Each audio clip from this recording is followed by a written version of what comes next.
आलेला हा प्रश्न आहे. याच्यामध्ये ही जी आकृती दिलेली आहे त्यावरून विचारलंय रेखांकित भागाची शेकडेवारी काढा. आता या प्रश्नाकडे जर तुम्ही लक्ष दिलं तर यासारखे साधारणतः 2-3 प्रश्न आपल्याला येतात. यासारखे शिष्यवृत्ती आणि नवोदय असेल, शिष्यवृत्ती असेल.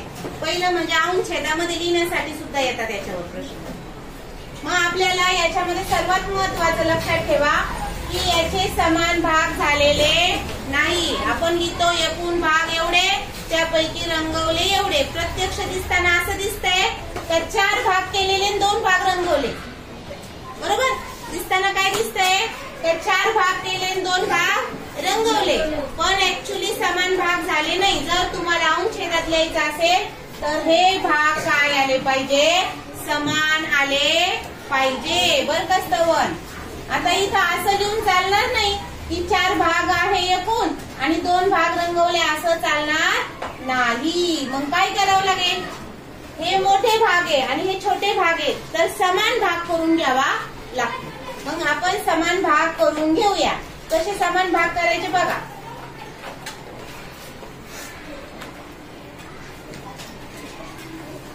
आता समान भाग झालेले आहेत.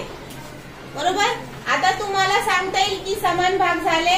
एकूण समान भाग झालेले आहेत 8. किती भाग झाले एकूण?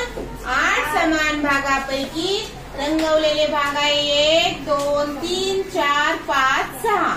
8 पैकी 6 भाग रंगवले तर 100 पैकी किती?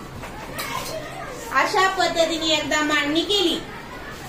शेकडा किती म्हणजे 100 पैकी किती. आणि बघा मग 6/8 हा जो आहे 100 या ठिकाणी भागिले आहे. म्हणून आपण काय केलं, त्याला दुसऱ्या साईडला आणताना, बरोबरच्या चिन्हाच्या दुसऱ्या साईडला आणताना आपण काय केलं, त्या भागाकाराचा काय केला, त्याचं चिन्ह बदललं, गुणिले 100 केलं. मग आता संक्षिप्त रूप देऊया. 8 नी 100 ला भाग जात नाही, परंतु 2 नी 2 6, 2 चौक 8.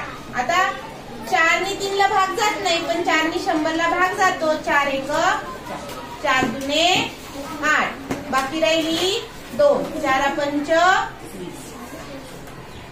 मग अंशामध्ये कोण कोण राहिले, 3 आणि 25. 3 गुणिले 25, 25 3 75.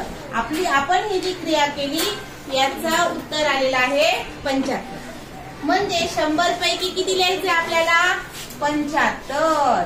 आता 100 पैकी 75 म्हणजे किती टक्के भाग रंगवला आहे, 75% भाग रंगवलेला आहे. अतिशय सोप्या पद्धतीने आपण रेखांकित भागाची शेकडेवारी काढली. रेखांकित भाग महत्वाचा आहे. समान भाग केल्याशिवाय रेखांकित भाग लिहिता येत नाही. जर रेखांकित भाग 8 पैकी 6 आहे तर रेखांकित न केलेला भाग 8 पैकी किती असणार आहे, 2. आणि मग जर रेखांकित भाग 75% तर रेखांकित न केलेल्या भागावर जर प्रश्न आला तर किती रेखांकित न केलेला भाग 25%. किंवा तुम्ही डायरेक्ट घेणार 8 पैकी 2 तर 100 पैकी किती. आणि परत याच पद्धतीने उत्तर आलं लक्षात. 2021 सालचा प्रश्न आहे. आकृती दिलेली आहे, रेखांकित भागाची शेकडेवारी काढा. सांगा आता रेखांकित केलेला भाग पहिले लिहूया अंशछेदामध्ये. एकूण भाग किती, 8. मोजून घ्या वाटल्यास 1 2 3 4 5 6 7 8. एकूण भाग किती, 6 8. एकूण भाग आहे 8 पण ते समान केलेले आहेत, याला महत्व आहे. समान भाग किती आहे, 8. एकूण समान भाग किती आहे, 8. 8 पैकी रेखांकित किती केले, 2. 8 पैकी 2 याची शेकडेवारी काढायची आहे. म्हणजे शेकडेवारी म्हणजे 100 पैकी किती. 8 पैकी 2 तर 100 पैकी 8 पैकी 2 तर 100 पैकी किती. कारण आपण विचारलं शेकडा किती, 100ला किती. शेकडेवारीचा अर्थ काय, 100 पैकी किती. मग आपण लिहिलं 100 पैकी किती. मग हा जो आहे 2/8 पुन्हा खाली लिहून घेतला. हा 100 जो आहे तो भागिले होता, बरोबरच्या चिन्हाच्या पलीकडे येताना तो काय झाला, गुणिले झाला. आणि बरोबर इकडे कोण राहिलं, फक्त चौकट राहिली. चौकट मध्ये तुम्ही अक्षर पण टाकू शकता, ABCD XYZ काही पण टाका. चौकट म्हणजे ती गोष्ट आपल्याला माहिती नाही, 100 पैकी किती आपल्याला माहिती नाही. मग बे एक बे, बेचो 8, 4 एक 4, 4 दुने 8, बाकी राहिली 2, 4 पंच. मावशात कोण राहिलं, 1 गुणिले 25, 25 एक 25, छेदात कोणीच राहिलेले नाही. म्हणजे x बरोबर किती उत्तर आलंय, 25. मग x बरोबर किती लिहूया, 25. x काढून टाकला, त्याचं उत्तर किती लिहिलं, 25. म्हणजे 100 पैकी किती, 25. 100 पैकी 25 म्हणजेच 25% किंवा शेकडा 25. आलं लक्षात. हे उदाहरण 2022 साली आलेले. रेखांकित भागाची शेकडेवारी काढा. शेकडेवारी म्हणजे काय, 100 पैकी किती, हे आपल्याला काढायचं आहे. पहिले रेखांकित भाग कसा लिहिणार तुम्ही सांगा अंशेदात. एकूण रेखांकित भाग. आता बघा पूर्ण नाहीये, अपूर्ण म्हणजे अर्धे रंगवलं, इथं अर्धा रंगवला, इथं अर्धा रंगवला, इथं अर्धा रंगवला, इथं पूर्ण आहे अर्धा. आणि हे रिकामे जे आहेत ते पूर्ण ठेवलेले. मग असं असताना काय करायचं, जर तुम्हाला रेखांकित भाग काढायचा आहे तर समान भाग झाले पाहिजे छेदामध्ये. मग एकूण भाग किती आहे पूर्ण, उभे आडवे 4 कप्पे, उभे 4 कप्पे. एकूण भाग आहेत 16 आहेत, 16 चौरस आहे. पण त्यांचे काय केले, अर्धे भाग केले. तर 16 पूर्ण चौरसाचे अर्धे भाग, प्रत्येक चौरसाचे 2 भाग.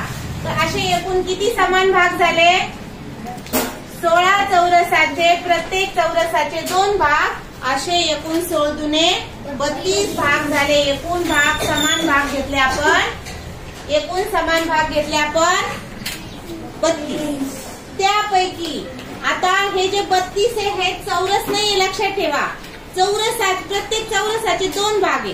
एकूण चौरस 16 आणि त्याचे अर्धे जे समान भाग केले ते एकूण समान भाग झाले 32.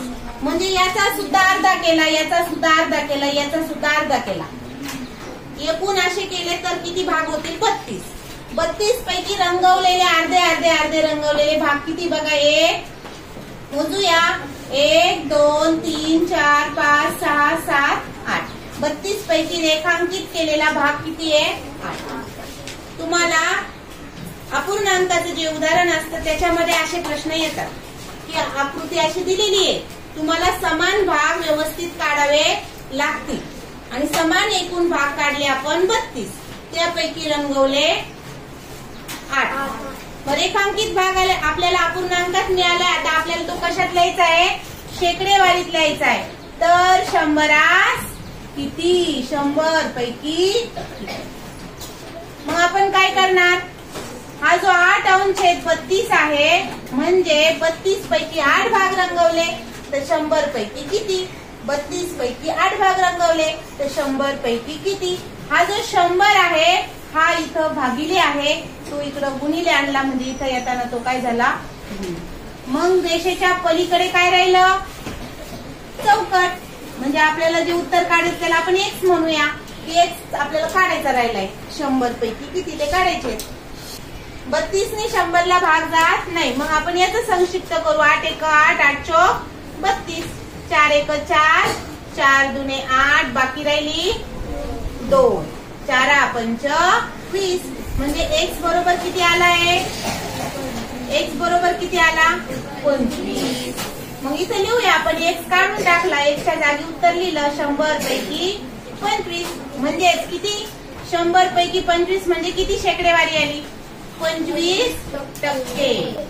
100 पैकी 25 काय आणि 100% काय, दोघांचा अर्थ एक.